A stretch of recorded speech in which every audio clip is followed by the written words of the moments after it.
Marcos 10, 1 a 12, e a partir de hoje nós vamos ter uma série de sermões nesse texto de Marcos 10, 1 ao 12, que trata acerca do casamento, do divórcio. E assim como Deus fez o mundo em 6 dias, eu posso pregar um texto em mais de 1 ou 2 sermões, não é? E nós vamos pregar de maneira mais pormenorizada, uma vez que é um assunto que muitas pessoas têm dúvida, muitos pastores ensinam errado e afeta diretamente a igreja do Senhor e a sua saúde, que é o casamento, o divórcio, o que tange a vida no lar. Então, vamos ler esse texto. Eu vou ler, peço ao irmão que acompanhe, e como eu já disse, vou ler até o 12, mas vou pregar até o 5 hoje. Marcos 10, 1 a 12, diz assim: Levantando-se Jesus, foi dali para o território da Judéia, além do Jordão, e outra vez as multidões se reuniram junto a ele, e de novo ele as ensinava segundo o seu costume. E, aproximando-se, alguns fariseus o experimentaram, perguntando-lhe: é lícito ao marido repudiar a sua mulher? Ele lhes respondeu: que vos ordenou Moisés? Tornaram eles: Moisés permitiu lavrar carta de divórcio e repudiar. Mas Jesus lhes disse: por causa da dureza do vosso coração, ele vos deixou escrito esse mandamento, essa lei. Porém, desde o princípio da criação, Deus os fez homem e mulher. Por isso, deixará o homem a seu pai e mãe e unir-se-á à sua mulher, e com a sua mulher serão os dois uma só carne, de modo que já não são dois, mas uma só carne. Portanto, o que Deus ajuntou, não separe o homem. Em casa, voltaram os discípulos a interrogá-lo sobre este assunto, e ele lhes disse: quem repudiar sua mulher e casar com outra, comete adultério contra aquela. E se ela repudiar seu marido e casar com outro, comete adultério. Vamos orar. Nosso Deus e Pai, o Senhor é maravilhoso, é justo, é bom, e o Senhor, ó Deus, é aquele que ilumina os olhos espirituais dos teus servos para aprenderem as sagradas letras que podem tornar-nos sábios para a salvação que há em Cristo Jesus. E nesse momento, nós precisamos da ajuda do Espírito de maneira, ó Deus, maravilhosa, para que entendamos as Escrituras e para que, ó Deus, não as torçamos a nosso favor ou à nossa vontade. Pelo contrário, que nós, ó Deus, façamos uma boa exegese da Escritura, ou seja, tiremos do texto que realmente ele diz, para que, ó Deus, aprendamos a tua palavra como de fato ela é, e assim cumpramos a palavra como de fato ela é. Ó Senhor, que isso louve o teu nome, que isso glorifique o Senhor, e que isso redunde, ó Deus, numa igreja que está mais próxima da verdade e da sua prática. Me abençoe com sabedoria, abençoe os meus irmãos com coração aberto, tire de todos nós a dureza do nosso coração e dilate-o como bom solo, para que a tua palavra nos transforme e faça total sentido para cada um de nós. Nos ajude a não ser como os fariseus, a ser fiel como o Senhor e Salvador Jesus Cristo. E é no nome do teu Filho, o noivo, aquele que casou-se com a sua santa igreja, que oramos. Amém. Antes de entrar no texto, irmãos, nós vamos ter uma série de sermões agora falando sobre casamento com base nesse texto. E antes de dar uma introdução adequada, esse texto das Escrituras é um dos textos que mais sofre tortura por parte dos evangélicos. Infelizmente, muitas vezes pastores, membros de igreja, vão com pressupostos diante dos textos, mas não aceitam mudar seus pressupostos diante da verdade que está estampada ali. E portanto, como diz R.C. Sproul, eles cometem tortura em relação aos textos das Escrituras. Torcem os textos das Escrituras para lhes dar o significado que eles querem. Então, o nosso trabalho vai ser examinar esse texto nos seus pormenores para descobrirmos a verdade dita por esse texto. Em segundo lugar, esse texto é extremamente importante porque nós vivemos num mundo secularizado onde tudo é relativo. E infelizmente a igreja cada vez mais tem se assemelhado ao mundo. Você observa na sociedade uma degradação da família e do casamento que é um absurdo. Sexta-feira, 9 horas da manhã, o nosso irmão Gabriel casou-se com a Brena e foi o primeiro casamento no civil realizado em Curvelo nesse ano, 15 de março, a não ser que as fontes não sejam verdadeiras, mas veio do próprio cartório. Isso mostra o quê? Como o ser humano tem lidado com o casamento, como uma instituição falida, que pode ser descartada, em que nós podemos deixá-lo. Por quê? No nosso mundo, a filosofia dominante é: o importante é ser feliz, e tudo aquilo que atrapalha a minha felicidade tem que ser removido, seja até mesmo um cônjuge, um casamento. Dada esta filosofia, o número de divórcios hoje é de 50%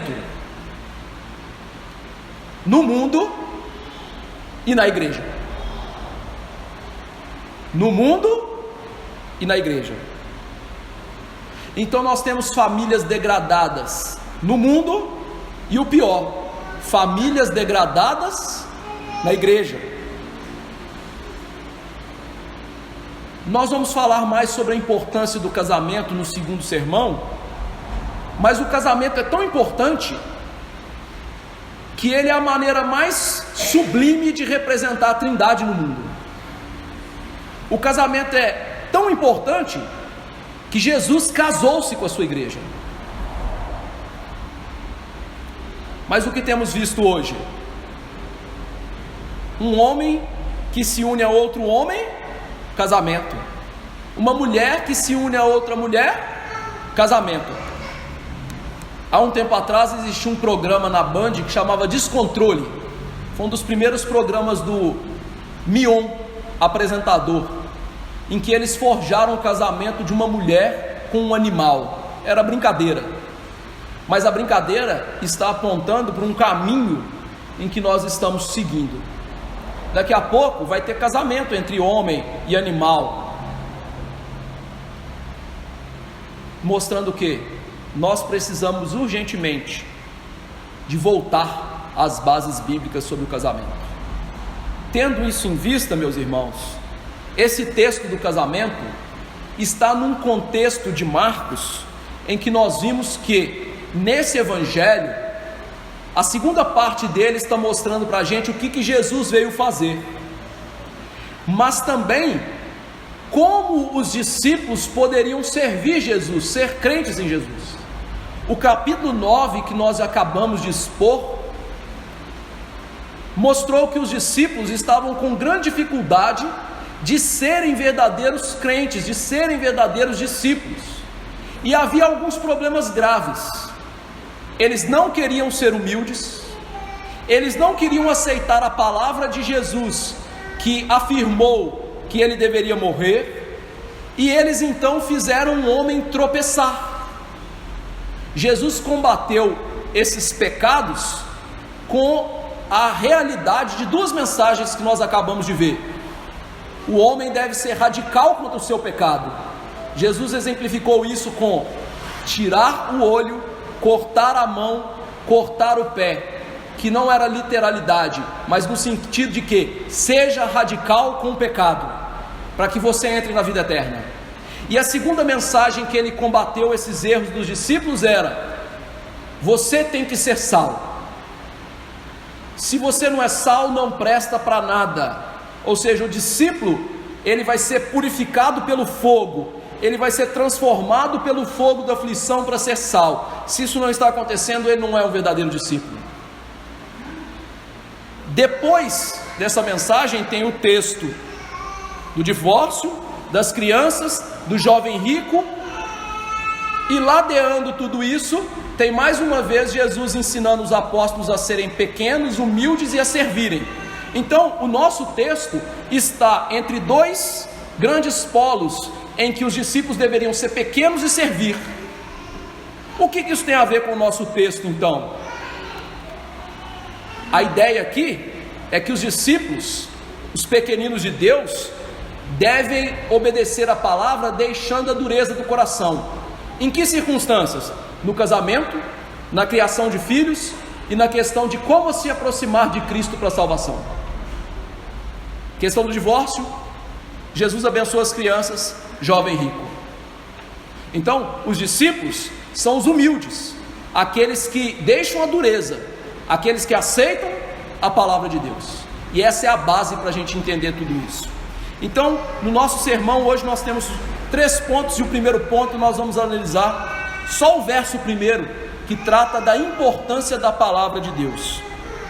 Diz Marcos que Jesus se levantou e foi dali para o território da Judéia.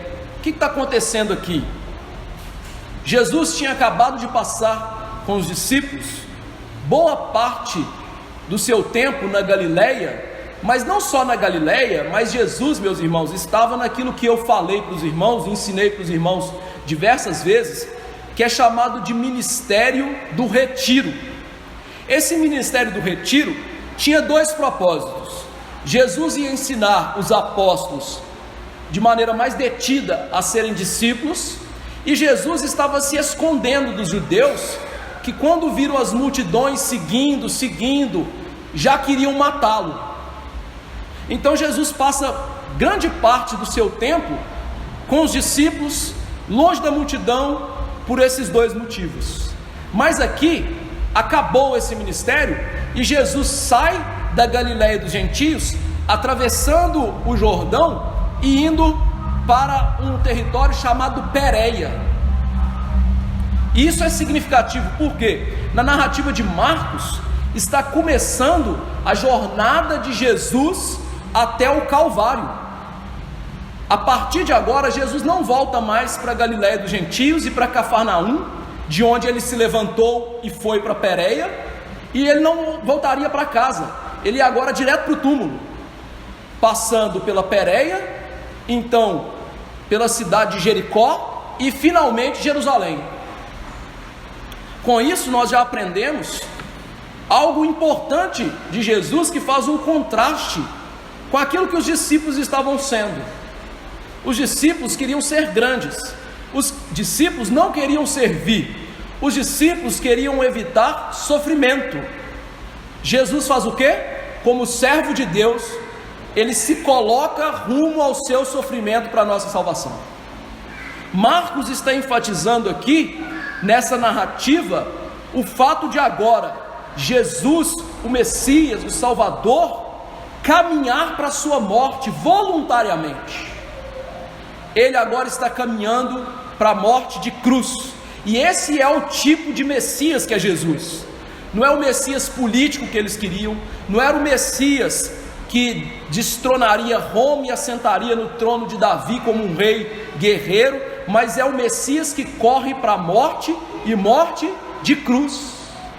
Paulo, ao falar sobre Jesus e sobre essa característica de Jesus ser um servo, lá em Filipenses 2, 7 e 8, ele diz que Jesus assumiu a forma de servo, e ele se humilhou, se tornando obediente até a morte, e morte de cruz. Jesus está indo para a cruz. Mas Jesus ir para a cruz, meus irmãos, mostra o seu caráter de servo e exemplifica para os discípulos aquilo que ele havia ensinado para eles lá em Cafarnaum: cada um será salgado com fogo. Ou seja, Jesus é o sacrifício vivo a Deus, que vai ser salgado com o fogo da aflição, como nenhum dos servos de Deus. Ele é o exemplo vívido. O simples fato de Jesus ir para Pérea já mostra que Jesus é um sacrifício a Deus, que Jesus está dispondo-se a ser salgado com o fogo da aflição para a nossa salvação. Essa é a grandeza de Jesus. Essa é a grandeza do Messias que os apóstolos deveriam estar entendendo e não estão. O nosso Messias é grande. Por quê? Porque ele se doa, porque ele tem sal, porque ele se dá por nós, porque ele morre por nós. Mas, meus irmãos, Jesus também é um exemplo de prudência aqui. Por que Jesus é um exemplo de prudência? Porque ele não caminhou direto para Jerusalém. Ele foi primeiro para Pérea, depois para Jericó e depois para Jerusalém. E o que isso nos mostra? Prudência. Se Jesus fosse direto para Jerusalém, com as multidões que o seguiam, ele seria morto. Mas ele seria morto antes do tempo, antes da Páscoa. Então Jesus, não por covardia, mas por prudência e por se atentar ao plano de Deus dele morrer na Páscoa, que ainda estava alguns meses adiante, Jesus começa a passar pela Pérea, expondo-se às multidões para ensinar, mas evitando de se expor desnecessariamente ao perigo. E aqui Jesus faz um contraste com os crentes. Por quê? Os crentes dos nossos dias, eles têm mania de tentar a Deus. E Jesus nos ensinou a não tentar a Deus. Jesus iria morrer? Sim, mas não de maneira imprudente e de maneira a tentar a Deus. Hoje nós tentamos a Deus em diversas áreas da nossa vida, né? Às vezes nós compramos algo que está além da nossa capacidade e confiamos: Deus vai quitar a minha dívida. Isso é tentar a Deus. Às vezes, né, namorados vão namorar no carro sozinhos, um jovem cheio de hormônio, uma mulher cheia de hormônio. Isso é tentar a Deus. Jesus não faz isso. Ele é um exemplo de prudência, de alguém que sabe que deve se agir de maneira cautelosa e sábia, mesmo quando ele iria morrer para a nossa salvação. E diante disso, desse caminhar prudente, mas um caminhar direto de Jesus para o sacrifício vicário dele, uma multidão se reúne. E diz Marcos que ele começa a ensinar como seu costume. E, queridos irmãos, nós vemos aqui tanto a importância que Jesus dá à pregação da palavra, quanto a fidelidade de Jesus em ensinar essas multidões. Veja que Marcos mostra, era costume de Jesus ensinar a palavra. Chegou a multidão, Jesus não tirou o banjo e começou a tocar os salmos. Chegou a multidão, Jesus não começou a contar piada. Chegou a multidão, Jesus começou a ensinar a palavra. Marcos 1, 38 e 39 mostra que além de morrer na cruz, Jesus tinha a função precípua de pregar, de ser um pregador, de anunciar a mensagem do reino. Ao contrário, né, de pastores hoje que querem apacentar bodes e tornam os seus púlpitos um lugar de gracejo, tornam os seus cultos um lugar que atrai pessoas não pela pregação da palavra, mas por músicas, por coisas esbaforidas, por êxtase. Não, Jesus nunca ligou para essas maneiras mundanas de fazer o seu ministério. Ele expunha a palavra, ele pregava a palavra, como o seu costume, mostrando que para ele o importante é a palavra de Deus. Ele edifica a igreja pela palavra, ele prega a palavra está no centro de tudo. E toda essa discussão aqui tem a ver com isso, a importância que nós damos para a palavra. Jesus está expondo a palavra, e com isso ele também mostra a sua fidelidade. Por que Jesus mostra a fidelidade?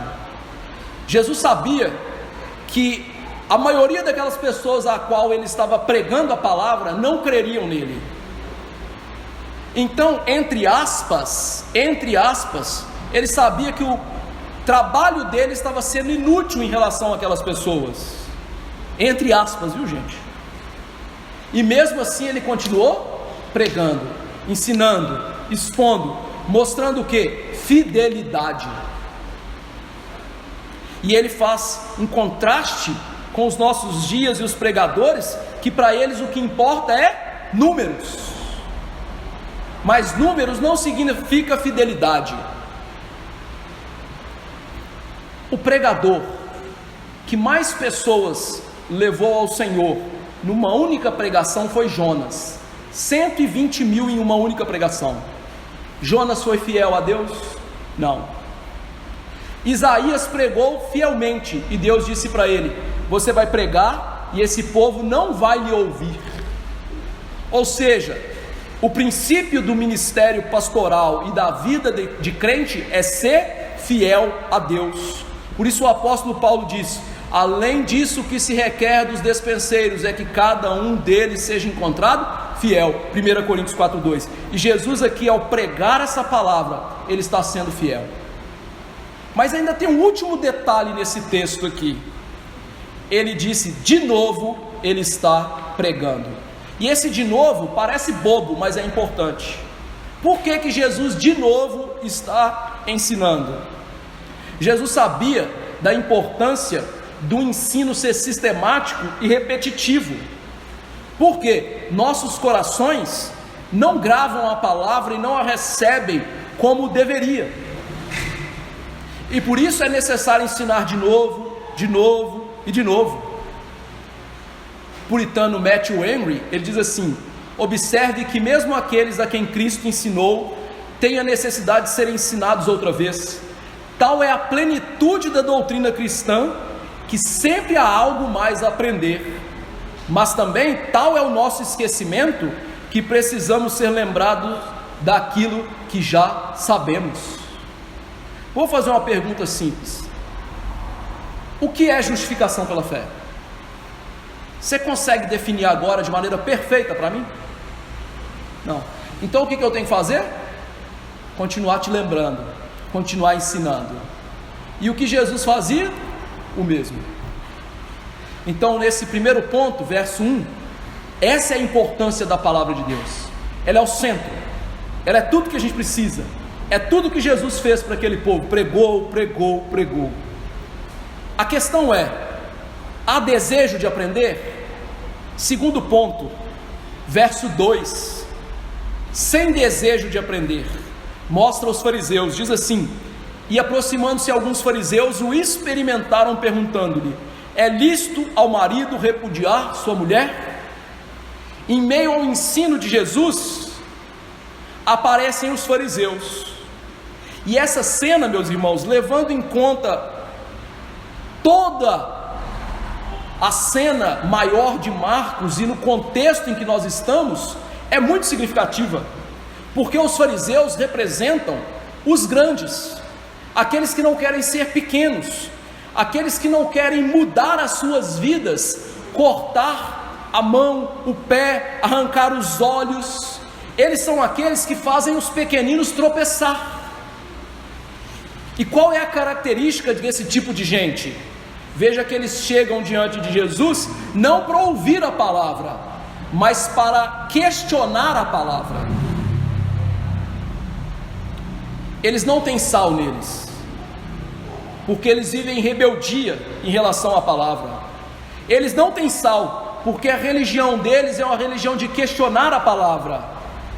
Mesmo sendo aceita mais rígida de Israel, os entre aspas super crentes daqueles dias, eles haviam deixado de ser sal e luz, haviam deixado a verdadeira religião há muito tempo, viviam em regras vazias, hipócritas, longe da palavra de Deus, representando uma religião nominal, sem prazer, em que não se obedece à palavra, mas se obedece regras humanas. Tal como igrejas dos nossos dias, que inventam regras que não estão na Bíblia e ainda querem que seus membros as obedeçam, e se isso não acontece, esses membros não são crentes, não são bons. Por exemplo, aonde que a Bíblia fala do tamanho do cabelo da mulher? Mas por que há igrejas que falam, se o seu cabelo não tiver para baixo do joelho, você não presta? O farisaísmo é isso.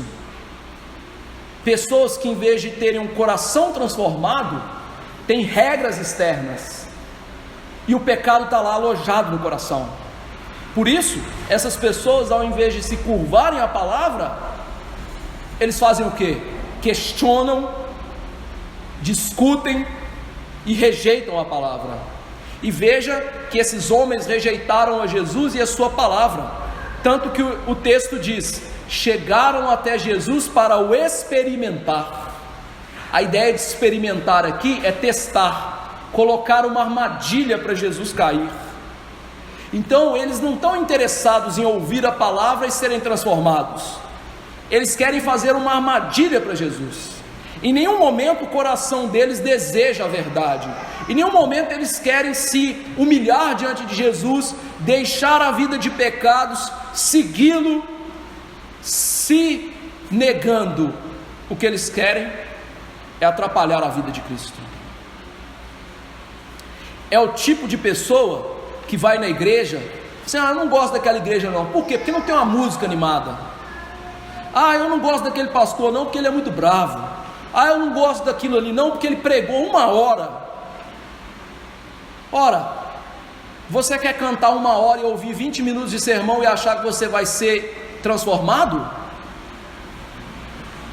Mas esse é o tipo de gente que está coalhando as igrejas aos borbotões. Coloca um defeito na mensagem, no mensageiro. Isso é frequente na igreja, e mais frequente ainda nas nossas escolas dominicais, quando perguntas que não tendem ao aprendizado são feitas com malícia para colocar pregadores e pastores ou professores em xeque. Queridos, eu conheço uma igreja que é a escola dominical. Um grupinho de pessoas que não queria viver a palavra, eles combinavam as perguntas que eles iriam fazer, quando iriam fazer e de que maneira eles tentariam derrubar o pregador. E eu não estou inventando. Mas o que a Bíblia diz sobre isso? Tito 3,9: evita discussões insensatas, contendas e debates sobre a lei, porque não têm utilidade, são fúteis. Para Paulo, a Bíblia não deve ser discutida. A Bíblia tem que ser lida, exposta, crida e praticada, mas não discutida. Essas discussões, como a dos fariseus, são inúteis, geram contenda, geram às vezes tropeço dos pequeninos. Então há muitos modernos fariseus nas igrejas. Qual é a pergunta que eles fizeram? Qual o objetivo? A pergunta é lícito repudiar a mulher? Essa pergunta, ela está incompleta em Marcos. Lá em Mateus 19, que relata a mesma situação, acrescenta o total. A pergunta deles é lícito repudiar a mulher por qualquer motivo? Então, é lícito repudiar a mulher por qualquer motivo. E o que os fariseus queriam? Que Jesus comentasse o texto de Deuteronômio 24, 1 a 4, que nós lemos na liturgia. Deixa eu ler para você de novo. Se um homem tomar uma mulher e se casar com ela, e se ela não for agradável aos seus olhos, por ele ter achado coisa indecente nela, hebraico, evat avar, e se ele levar um termo de divórcio e lhe der na mão e despedir de casa, e se ela, saindo da sua casa, for e se casar com outro homem, e este também aborrecer e lhe lavrar termo de divórcio, e lhe o der na mão e a despedir da sua casa, ou se este último homem que a tomou para si por mulher vier a morrer, então seu primeiro marido que a despediu não poderá tornar a desposá-la, para que seja sua mulher, depois que foi contaminada, pois isso é abominação perante o Senhor. Assim não farás pecar a terra que o Senhor teu Deus te dá por herança. Esse é o texto da lei civil que eles queriam que Jesus comentasse, explicasse. A questão é, por que eles queriam isso? Eles tinham uma opinião formada sobre o texto. A questão, por que falar sobre esse texto? Vocês repararam que no primeiro ponto eu falei 3 vezes que Jesus estava na Pérea? Repararam isso? Por que eu frisei 3 vezes que Jesus estava na Pérea? Lá na narrativa de Marcos sobre a morte de João Batista, Herodes, o tetrarca que o matou, era tetrarca de onde? Da Pérea. E qual era a condição de Herodes? Ele tomou a mulher do seu irmão de maneira ilegítima. Agora você imagina, Jesus está na casa de Herodes, no quintal de Herodes, e chega um grupinho de gente e fala assim: pode divorciar ou não pode divorciar? Jesus, obviamente, como Deus, como aquele que é o dono da palavra, é a própria palavra encarnada, iria dar a interpretação correta e falaria o quê? Olha, esse divórcio aí não está certo. Então o que aconteceria com ele? Era bem provável que Herodes o pegasse e o matasse. Então eles iam acabar com a vida de Jesus, ou seja, acabar com o problema deles. Então esse é o primeiro motivo deles fazerem essa pergunta. Eles querem matar Jesus, só que não querem pôr a mão nele, né? É através de Herodes. Segundo motivo, eles queriam colocar Jesus contra Moisés e os intérpretes da lei. Ou seja, eles querem provar que Jesus é um herege, de que Jesus é um embusteiro, de que Jesus não é um verdadeiro pregador da palavra. E o que está acontecendo por trás disso? Havia naquela época, meus irmãos, 2 interpretações sobre esse texto de Moisés em Deuteronômio 24, porque a parte difícil do texto, e tornava esse texto difícil, é aquele termo hebraico que eu falei, evat davar, que quer dizer coisa indecente, que não era explicado o que era. Então, havia na época de Jesus 2 rabinos que explicavam esse texto. Um deles chamava Hilel. Ele era de uma tradição liberal, uma tradição que queria liberar o povo para viver uma vida pecaminosa. E então, como que Hilel interpretava esse texto? Coisa indecente dá direito para o marido divorciar-se da mulher por qualquer motivo. E olha os motivos que ele citava: se a mulher queimar o jantar, ele podia se separar dela. Se a mulher falasse alto, o homem podia se separar dela. E se ele achasse uma mais bonita e mais nova, ele podia se separar dela. Então, para Hilel, o casamento era importante? Não. Estar casado era importante? Não. O importante era ser... Entendeu?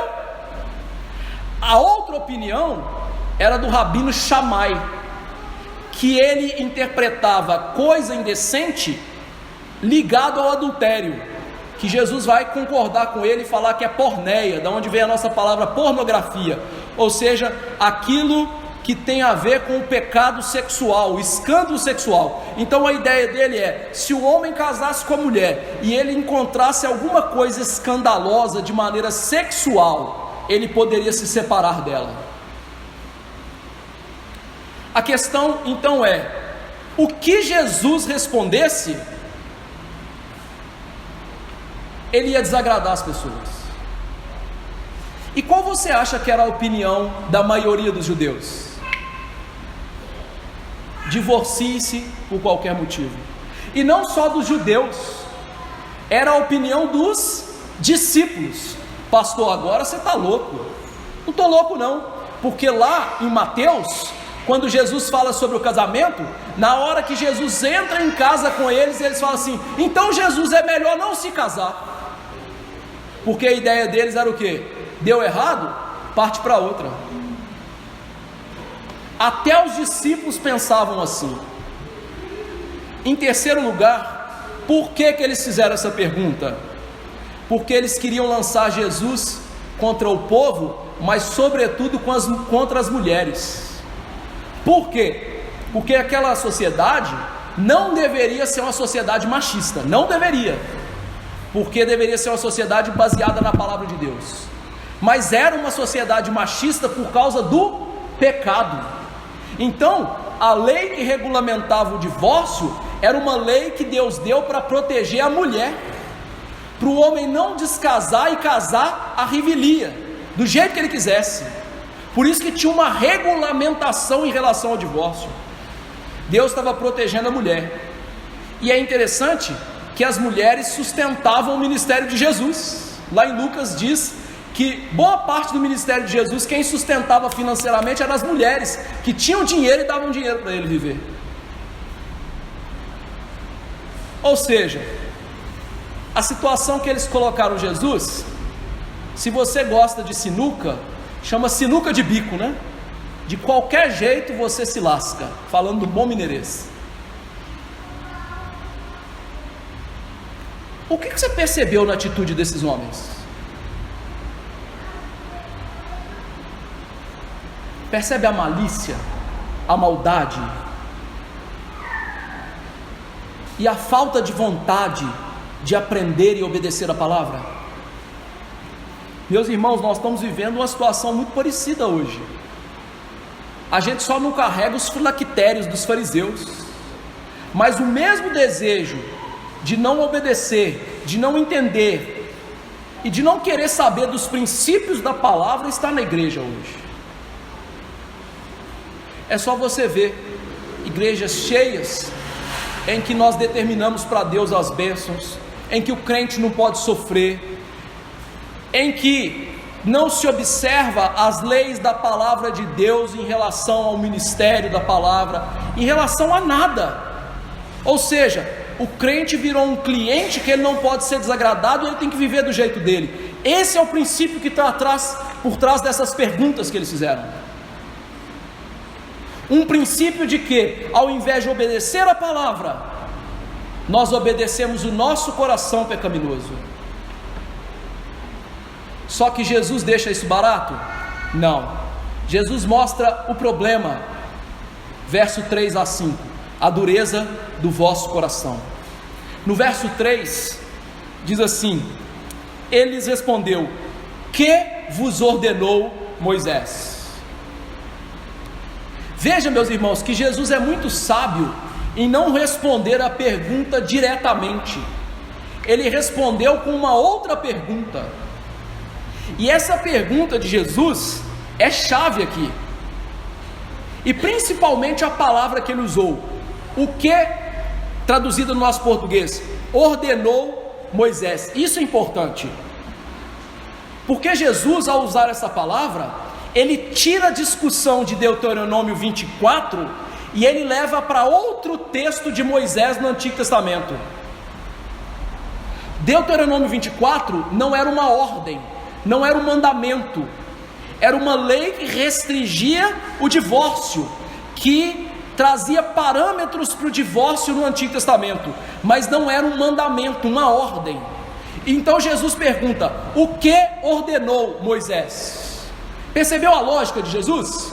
Vocês estão me trazendo um texto que não tem uma ordem, um mandamento, uma diretriz para se viver, um princípio para se viver. Vocês estão me trazendo um texto que é uma lei que Deus colocou para o divórcio para restringir o mal. Mas a pergunta é: o que é a ordem? Qual é a lei que Deus deu? Qual é o mandamento que Deus deu? E aí Jesus volta para eles, aonde? Em Gênesis 1 e Gênesis 2, da criação do homem e da mulher e da instituição do matrimônio, que Deus disse para o homem se ajuntar à sua mulher, dominar a terra e ser fecundo, deixar pai e mãe e unir a sua mulher e se tornar uma só carne. Ou seja, Essa é a ordem de Moisés. A ordem de Moisés não é divorcie-se, a ordem de Moisés é casem-se, deixando papai e mamãe. Eu vou explorar isso mais na semana que vem, mas eu já queria aproveitar aqui e bater naqueles crentes, sabe, que casa e vive na casa do papai e da mamãe. Ou vai crescer, só vai ser homem, vai ser mulher, ué. É deixar pai e mãe, não é embolocar para dentro da casa do pai e da mãe. Eu não vou citar uma pessoa, mas é conhecida e aparente. Separou por causa de quê? Casou, o pai deu uma cobertura. O rapaz saía para trabalhar, a mulher acordava tarde, ia para onde? Para almoçar na casa do papai e da mamãe. O rapaz chegava tarde em casa, e o que tinha na casa? Nada pronto. Passou o dia inteiro no papai e na mamãe, até as roupas tinha que levar para o papai e para a mamãe lavar. Deixa pai e mãe, essa é a ordem.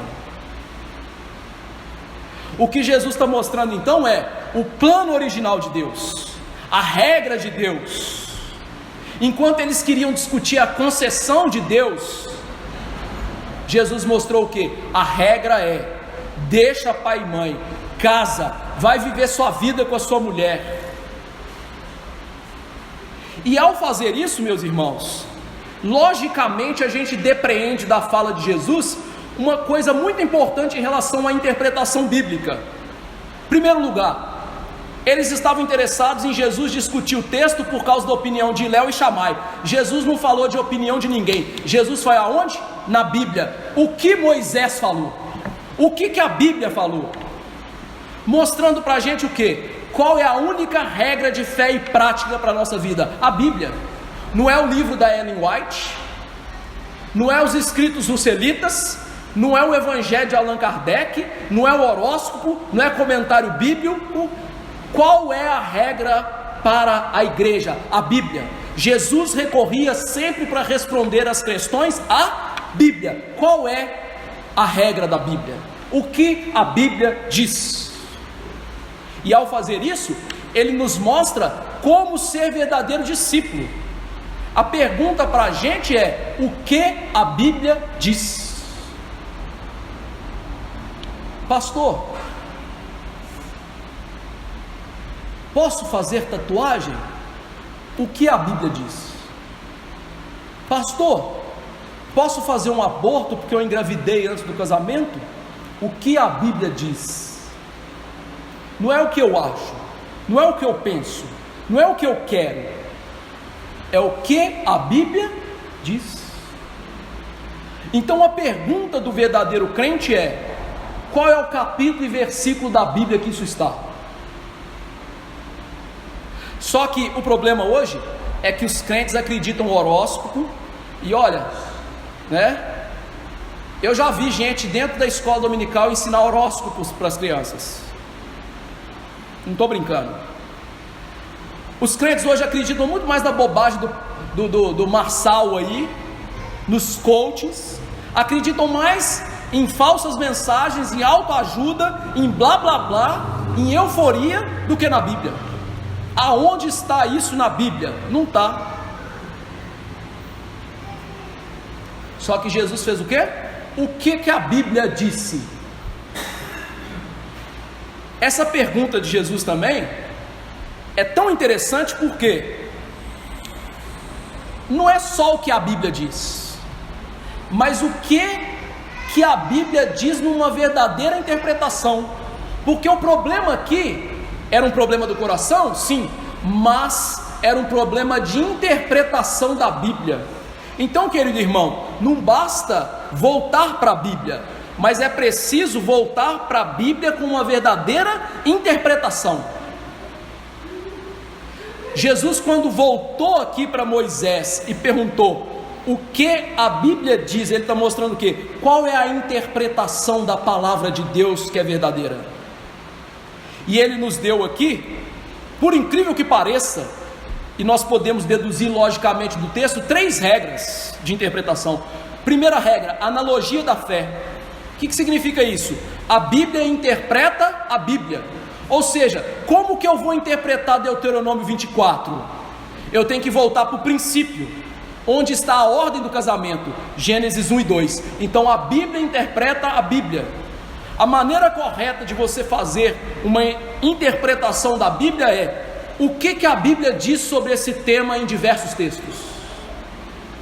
A segunda regra que Jesus nos deu, decorrente dessa, é: nós devemos interpretar textos difíceis à luz de textos mais claros. Ou seja, a expressão lá de Deuteronômio 24, o evar davar, coisa indecente, era difícil.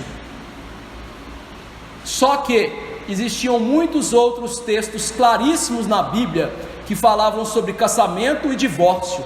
Nós lemos um aqui em Malaquias, que Deus disse: eu odeio o divórcio. Tem como ser mais claro do que isso? Tem? Não tem. Então ele está ensinando para a gente o que os textos mais claros dizem sobre isso. E terceira regra aqui é que a Bíblia tem um significado, ou seja, cada texto tem um significado, ao contrário do que as pessoas dizem: olha, esse texto para mim diz isso, mas para você diz aquilo. Isso não existe, isso é ridículo. A gente não faz isso nem com livro de português, quanto mais com a Bíblia. Eu vou dar um exemplo simples aqui, eu vou ilustrar, eu vou desenhar para você. Hugo está ali e manda uma mensagem para Manu, esposa dele ali: esposa, hoje nós vamos sair para jantar no notário, vamos celebrar, é o nosso aniversário de casamento. Hugo até riu ali porque é caro, né, Hugo? Qual é a intenção de Hugo? Falar para ela o plano. O que vai acontecer? Nós vamos sair para jantar, é nosso aniversário de casamento, certo? Passam-se 500 anos. Eu peguei leve, né? A Bíblia poderia falar 2000 anos, né? E aí a Sóia lá no fundo pega essa mensagem, fala assim: notário? Ah, isso aí deve ser agora, né, um lugar que vende pílula de alimentação. Casamento? Ah, isso aí eles deviam estar celebrando uma formatura, alguma coisa assim. É o que Hugo falou? Não. Ela chegou no sentido do que ele está falando? Não. O que Hugo falou foi aquilo. Então a Bíblia e cada texto tem um único sentido. E Jesus então está colocando em xeque essa prática dos fariseus de que o que esse texto diz para mim? E que é predominante nas igrejas. Ó, na sua igreja a regra é essa, porque esse texto diz isso para você. Não, meu amigo, ele diz isso para você, para mim, para o ímpio, para qualquer um e até para Jesus. Só tem um significado. E é isso que Jesus, ó, botou em xeque na prática dos fariseus. Agora veja, qual é a resposta dos fariseus diante disso tudo? Verso 4: Moisés permitiu lavrar carta de divórcio e repudiar. Meu irmão, para entender o que eles estão falando dessa resposta, nós temos que saber toda a resposta que eles dão. Abra comigo sua Bíblia em Mateus 19, verso 7. Mateus 19, verso 7. Será que eles acertaram a pergunta? Mateus 19, 7. Olha a palavra que eles usaram, que Mateus registrou. Replicaram-lhe: porque mandou então Moisés dar carta de divórcio e repudiar? Perceberam o que aconteceu aqui nesse texto? Jesus perguntou: o que Moisés ordenou? E ao responder, eles falaram assim: Moisés ordenou divorciar. em absoluto. No nosso texto é usada a palavra permitiu, mas a ideia deles não era permitiu, era mandar, como se o divórcio fosse um mandamento. E aí, diante disso, a gente vê então a discrepância. Jesus perguntou qual que é o mandamento, e eles responderam o que Jesus, ou o que a lei permitia. Então, querido irmão, para você entender o que está acontecendo, você tem que entender que existe uma discrepância muito grande entre mandar e permitir. Vou usar o exemplo do Luciano com o Henrique aqui. Luciano fala para o Henrique: Henrique, você tem, eu estou lhe mandando que arrumar a sua cama quando você acorda. Isso é uma ordem. A concessão seria: Henrique, depois que você fez todas as atividades diárias, você pode assistir televisão por 1 hora. Viu a diferença de concessão e ordem, mandamento e permissão? São duas coisas diferentes. Jesus perguntou: o que mandou Deus? E eles responderam o quê? Que Deus mandou divorciar. Mas Deus não mandou divorciar.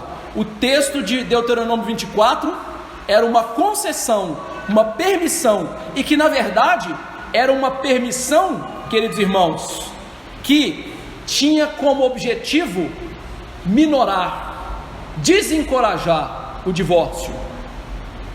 No grego, essas duas expressões é eneteilato e epetrepsen, que há uma grande diferença. Um quer dizer ordem, mandamento, e a outra concessão. Então o cerne do texto é esse.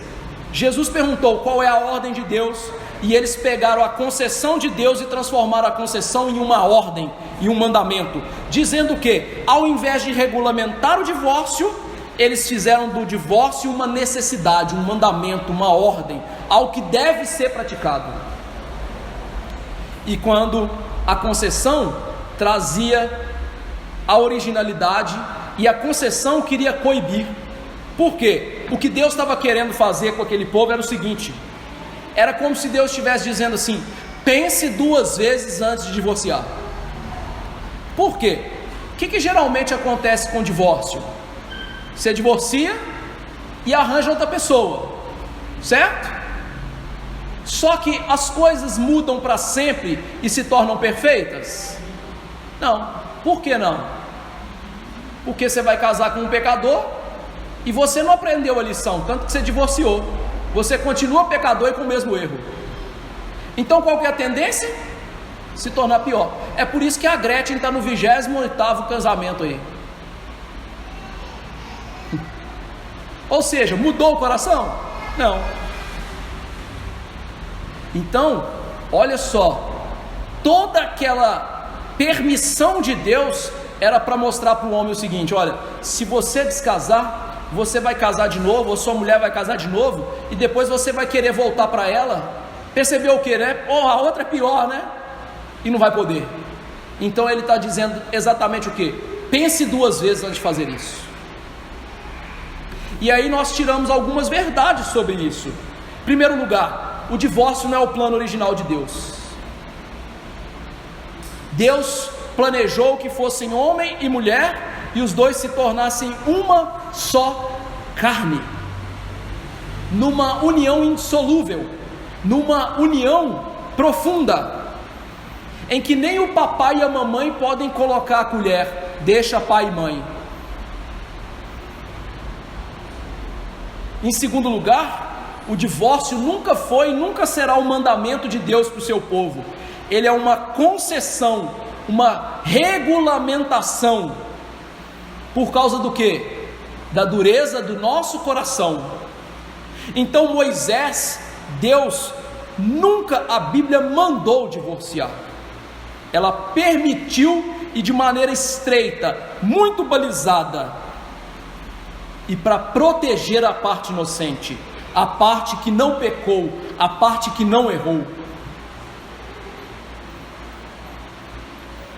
Em terceiro lugar, o divórcio então não era compulsório. o divórcio não era obrigatório, porque o casamento agrada a Deus, o divórcio não. Deus ama o casamento, mas odeia o divórcio. Deus permite o divórcio, mas não o ordena. O ideal para a gente é continuar com os nossos cônjuges até que a morte separe, porque só a morte pode separar o que é indissolúvel. E com isso, Jesus mostrou que a filosofia deles de deu errado, parte para outra, estava errado, não era condizente com a Bíblia. A questão é: de onde que vem isso? Está errado, parte para outra. E aí é o cerne da discussão. Verso 5: por causa da dureza do vosso coração, Moisés lhes deixou esse mandamento, ou essa lei, essa designação civil. A ideia aí é de regulamentação de lei. Ou seja, por que Deus teve que regulamentar o divórcio? Por causa da dureza do vosso coração. Você percebeu ele falando vosso coração? Isso é interessante, porque eles estão discutindo um texto que tem 1500 anos. Então Deus deu o divórcio por causa da dureza do coração do povo de Moisés. E aí Jesus pega aquilo e fala assim: a dureza do coração deles é a dureza do coração de vocês, a dureza do vosso coração. Ou seja, passou 1500 anos, mas o coração de vocês, Israel, continua duro. Aquela geração, como as outras que vieram antes, no tempo de Moisés, de Isaías, de Ezequiel, de Malaquias, de Zacarias, de Jonas, dos outros pregadores, eles eram obstinados de coração, duros de coração. Tanto que Calvino diz que Deus deu essa lei por causa de uma nação incorrigível, intratável e de coração duro. Porque o que acontece com o coração duro? O coração duro não reconhece a importância da palavra. O coração duro não quer obedecer à palavra. O coração duro rejeita as ordens de Deus e segue o pecado, segue o coração contaminado. O coração duro não entende que as regras de Deus, os mandamentos de Deus são bons e são aquilo que agrada a Ele, ou o que é melhor para o ser humano. Coração duro fecha-se para a palavra e pensa: eu sei o que é melhor. Eu, ser humaninho, pecador, sei o que é melhor. Sendo assim, corações duros em relação ao casamento não conhecem a castidade do casamento, não conhecem o perdão dentro do casamento, não conhecem que os interesses de Deus no casamento estão sendo lesados. Corações duros, então, não importam-se com Deus, mas importam-se consigo, com seus desejos, com os seus interesses, com a sua felicidade, mas não com o que Deus quer. É por isso que, através de corações duros, é impossível viver a vontade de Deus para nós. E isso não quer dizer só em relação ao casamento, mas a todas as áreas da nossa vida. Por isso, um puritano lá do século 17 diz assim, que a razão pela qual Moisés, na sua lei, permitiu o divórcio, era tal, que eles não deveriam fazer uso, pois era somente por causa da dureza do coração deles. Desse modo, ninguém deve repudiar a esposa, exceto aquele que está disposto a admitir: o meu coração está duro e eu preciso dessa permissão de Deus. Corações duros foram gerados pela queda e um problema no casamento. Agora eu quero mostrar para vocês aonde começou isso. Lá no Éden, Deus tira a costela de Adão, faz uma auxiliadora idônea. Adão olha e faz o primeiro poema do mundo: é osso dos meus ossos, chamar-se-á varoa, porquanto do varão foi tomada. Isso era um poema, viu? Poemas antigos eram diferentes, tanto que Salomão chamou a mulher dele de bela igual a égua do faraó, né? Poemas antigos eram diferentes, mas isso era um poema, tá? Então a primeira coisa que Adão fez quando viu a mulher foi uma declaração de amor, um poema. Só que a mulher quis mandar, tomou do fruto, deu ao seu marido. Olha o casamento indo para o espaço. E depois que eles caem, eles estavam nus, mas agora tinham vergonha. E quando Deus vem questionar Adão o que tinha acontecido, num bom mineirês, Adão falou assim: essa praga que você me deu aí, num bom mineirês, viu? Ou seja, ao olhar, ele falou assim: é a mulher que tu me deste, no sentido de que a culpa é do Senhor que me deu esse negócio aí. E aí, meus irmãos, coisa interessante, porque nós sabemos que Deus pronuncia as maldições, mas Deus prega o Evangelho, Gênesis 3,15, não é isso? E o que acontece nessa pregação do Evangelho? O primeiro aconselhamento matrimonial da história, em que Deus agora tem que pegar Adão e Eva, que estavam separados, e reuni-los. De tanto que Deus ama o casamento. Ele podia ter feito outra mulher, ele podia ter feito outro homem, mas Ele ama o casamento. Então Ele reuniu os dois, e os dois agora, juntos novamente, creem na promessa, têm um filho, e quando o primeiro filho nasce, adquirimos um varão, o Senhor, mostrando a reconciliação do casal, o plano original de Deus do casamento. E é isso que Jesus quer que a gente entenda. A dureza do nosso coração é que nos separa. A dureza do nosso coração é que torna impossível da gente viver junto. A dureza do nosso coração é que torna impossível da gente observar a palavra em relação ao casamento e querer viver na concessão da lei. E isso é pecado. A concessão da lei é extraordinária. Ela é para coisas extraordinárias. Nós vamos falar dela no último sermão. Ou seja, as exceções. E por isso, o que a gente precisa urgentemente? Jogar todo esse relativismo fora. Toda essa doutrina mundana de eu quero é ser feliz, e voltar à palavra. O que nos ordenou Moisés? Como viver esse texto? Vou aplicar esse texto, apesar de já ter aplicado várias vezes durante o sermão. Você já ouviu a seguinte coisa: Deus me ama, portanto não importa se eu pecar, porque Ele vai me perdoar? Essa era a prática daqueles homens.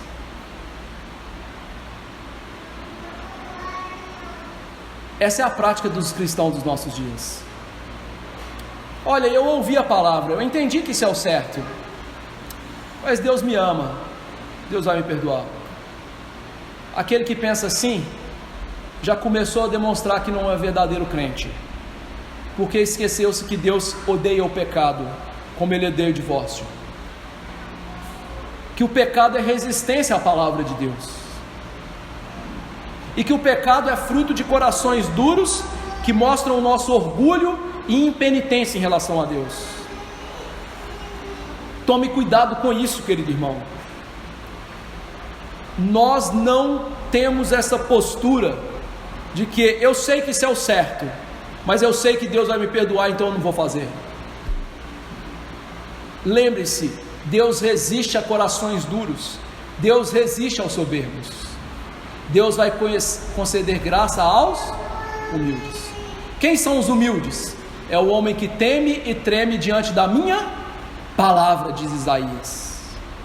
Então jamais tenha essa postura: tá bom, eu sei que isso é o certo, mas mesmo assim eu vou fazer o errado.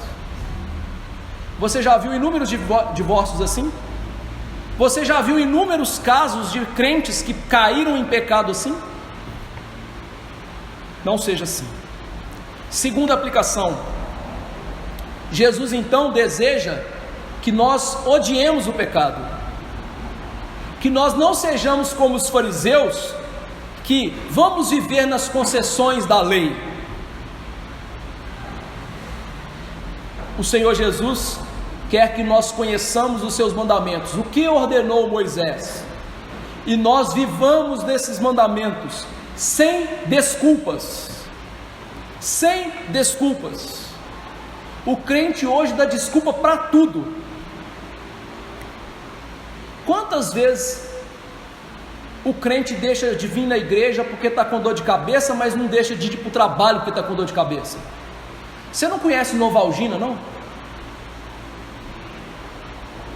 Mas para ir na igreja está com dor de cabeça, mas fala que é para ir para um churrasco. Ó, nem comeu a carne e já tomou Doril, né? Querido irmão e irmã, se você tem essa postura, cuidado. Talvez eu não deveria lhe chamar de irmão e de irmã, porque em relação aos mandamentos de Deus não há desculpas. Temos que conhecer e praticá-los. Para isso, qual é a ordem? Terceiro lugar: não podemos ter corações duros. Eu sei que é natural o nosso coração endurecer em relação à palavra. Então eu e você, diante disso, o que a gente é exortado a fazer? Todo dia, querido, clame a Deus: Deus, tire a dureza do meu coração, amoleça o meu coração para a palavra, me faça como Jesus. Jesus tinha prazer na tua lei. Jesus disse que obedecer ao Senhor era a comida e a bebida dele. Então, querido, ore todos os dias: Senhor, tire a dureza do meu coração, e que essa dureza do meu coração se esvaia em cada área da minha vida, porque é muito provável que você tenha coração duro numa área e não em outra. Então talvez a dureza no seu coração é no casamento, talvez a dureza do seu coração é em relação às finanças, talvez a dureza no seu coração é no relacionamento com o crente, com o irmão. Talvez a dureza no seu coração é aquilo que você ouve, uma música impudente, horrorosa. Enfim, peça a Deus para tirar a dureza e para que a palavra e os mandamentos influenciem todas as áreas da sua vida. Senhor, tira a dureza do nosso coração, é o que a gente precisa. Quarto lugar: se exponha diante de Deus e peça ajuda para viver a sua palavra. Querido irmão, eu não sei se você algum dia já chegou para Deus e disse abertamente dos seus pecados para Deus. Hoje nós temos uma prática de confissão de pecados: Deus, perdoa todos os meus pecados em nome de Jesus, amém. Pecado, querido, tem nome. Nomeie diante de Deus seu pecado. Deus, me perdoe a minha pornografia. Deus, me perdoe porque eu comer demais. Me perdoe porque eu sou preguiçoso. Me perdoe porque eu sou murmurador. E quando você fizer isso, peça para Deus para lhe fazer mais parecido com Jesus. E eu lhe garanto, Deus vai lhe fazer. Deus muitas vezes nos sonega coisas boas, porque sabe do nosso coração. De manhã eu brinquei com a Sóia, né? Tá vendo aquela BMW, Sóia? Deus sabe que se Ele me desse uma BMW daquela, eu seria soberbo, então Ele não me dá. É uma coisa boa? É. Ele não me dá, Ele sabe que eu seria soberbo. Deus às vezes não dá a cura que você quer, porque você se tornaria indolente para as coisas dele. E por assim dizer, continuamos. Mas há coisas que Deus não nega de maneira nenhuma para os seus crentes. E uma das coisas que Deus não nos nega é quando a gente fala: eu quero ser parecido com Jesus. Sabe por quê? Porque esse é o plano de Deus para a vida de cada crente. Leia em casa 1 João capítulo 3, verso 1 e 2 em diante, que Deus fala que um dia nós veremos como Ele é, um dia nós seremos como Ele é. Então esse é o plano de Deus para você. Peça isso, Deus vai fazer. Quinta aplicação: aprenda, irmão, que a única regra de fé e prática para a vida de um crente e para uma igreja é a Bíblia. É a Bíblia. O problema é que a gente não quer isso, nem para a vida pessoal e nem para a igreja, nem para o culto, nem para nada. Por exemplo, um tempo atrás eu vi crentes africanos indo entregar o dízimo rodopiando, pulando. Aonde que a Bíblia manda no culto a gente entregar o dízimo rodopiando e pulando? Manda. Querido irmão, se é a regra e Deus não manda fazer isso está errado. Só que hoje o que a gente faz? A Bíblia é regra mesmo, mas não é a única regra. Quando ela é a única regra, eu falo o seguinte, a pergunta é a seguinte: onde que está isso na Bíblia para eu seguir, para eu viver? Então, querido irmão, nunca deixe a autoridade da Bíblia se esvair na sua vida. Homens são falíveis, tradições humanas não devem ser maiores do que a Bíblia. A Bíblia é maior, a Bíblia é infalível, a Bíblia é a regra. Jesus foi perguntado sobre tradição e ele falou: o que a Bíblia diz? Então o que a gente precisa hoje na igreja? Bíblia, Bíblia, Bíblia. Hoje é o 64º sermão em Marcos, vai terminar em mais de 100 sermões, 1 hora cada sermão, ou seja, mais de 100 horas de Bíblia, e é isso que a igreja precisa, mas não é isso que as pessoas querem. Sexta aplicação: além de muita Bíblia, a gente precisa da Bíblia interpretada corretamente. É por isso que hoje a gente precisa de investir em pastores, em missionários. Para quê? Para que eles possam estudar e pregar corretamente os textos. Você percebeu hoje que o texto era complicado, que as minúcias eram importantes, mandamento e permissão, concessão, lei, era importante. Uma pessoa que mal consegue ler, vai explicar esse texto corretamente? Não. Então por que é feito pastor?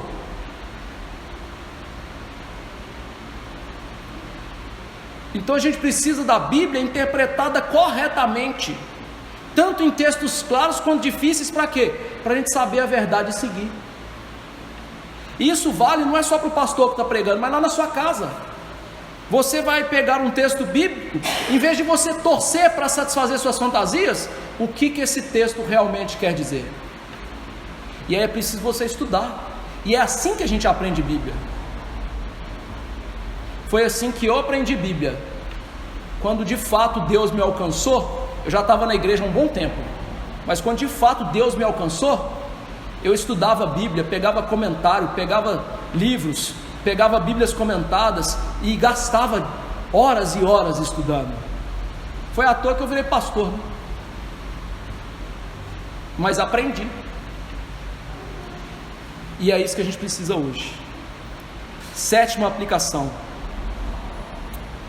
Jesus nos ensina aqui a sermos fiéis e a não nos pautarmos pelos resultados. O que eu quero dizer? Vocês repararam que Jesus pregou, e a maioria daquelas pessoas não queria saber da Bíblia e da salvação, não é? Mas mesmo assim Jesus continuou pregando. O que isso ensina para a gente? Qual que é o princípio para nós? Meu irmão, o principal trabalho da sua vida é ser fiel. Então você como esposa tem que ser fiel, você como esposo tem que ser fiel, papai e mamãe tem que ser fiel em ensinar os filhos. Crente, você tem que ser fiel no trabalho. Pastor, você tem que ser fiel na pregação.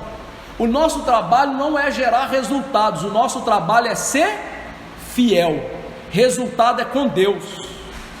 Como a gente viu aqui pela manhã e na quinta-feira, a Bíblia não diz vinde bem sucedido, diz entra servo bom e fiel no gozo do teu Senhor. Então o que Deus exige dos seus servos é que nós sejamos fiéis. Deus não quer que você salve seu filho, porque você não pode salvar. Ele quer que você seja fiel e ensinar seu filho. Deus não quer que você mude a sua esposa, porque você não pode mudar. Ele quer que você seja fiel à palavra em relação à sua esposa. E aí, por fim, deixemos o péssimo hábito de discutir Bíblia. Mark Lloyd Jones disse, e eu citei aqui no sermão, a Bíblia não deve ser discutida. É por isso que ele não ia em debates da Bíblia. A Bíblia tem que ser lida, interpretada, pregada, aceita e vivida na vida do crente. Bíblia não é futebol no botequim, que a gente discute sem saber nada dela. E ainda quer justificar o nosso pecado pela Bíblia, não é? Não, isso é farisaísmo, isso é uma prática ruim. Ouve a Bíblia, guarda a Bíblia no coração, pratica a palavra para não pecar contra Deus. Trate bem a palavra de Deus e corte o pecado pela raiz, porque não é isso que a gente aprendeu nos últimos sermões? Em vez de discutir para justificar o seu pecado, aprende e corta ele pela raiz. Vamos nos colocar de pé e orar.